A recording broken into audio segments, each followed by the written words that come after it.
به یکی دیگه از ویدیو چنل یوتیوبی پی سی اسکیلز خیلی خوش اومدید. توی این قسمت قراره که یاد بگیریم چطوری میتونیم هر فونتی رو واسه سیستم عامل ویندوزمون نصب بکنیم و رو اون اعمال بکنیم. پس تا آخر این ویدیو با من همراه باشید.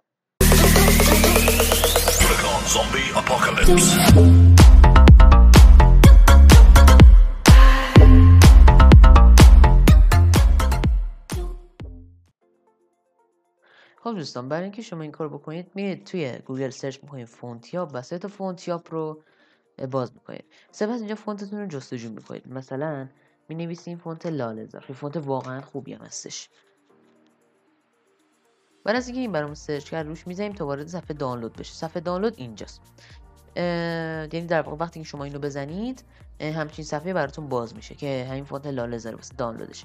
اینجا که سری ویژگی نوشته که 200 کیلوبایت دیگه، حالا چیزای دیگه‌اش. اینم خود فونت که بهتون نشون میده به این فونت به چه صورت هستش. وقتی شما دانلود رو بزنید این فونت برای شما دانلود میشه. باید صبر کنید تا این تایمرش تمام بشه. خب الان اینجا واسه من دانلود شده. حالا من اینکه بتونم اینو باز بکنم چیکار میکنم؟ میرم توی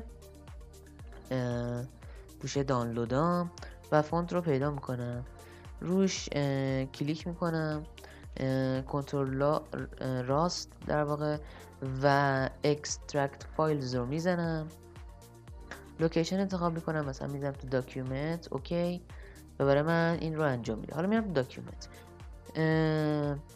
لاله‌زار فونت رو اینجا میتونم مشاهده بکنم. میتونیم بریم توی OTF این و اینو نصب بکنیم. میریم روش کلیک راست میکنیم و در واقع پریویو رو میزنیم. اینجاست که فونت برای شما نمایش داده میشه به صورت انگلیسی. حالا پرینت که نمیخوایم بگیریم، اینستال رو که بزنیم حالا اینجا همچین اروری واسه من میاد چون من قبلا اینو نصب کردم. اگه همچین اروری واسه شما اومد یعنی قبلا از این فونت استفاده کردید و اونو تو سیستمتون نصب دارید. اگر این ارور نیومد یعنی که شما میتونید به راحتی دانلود بکنید.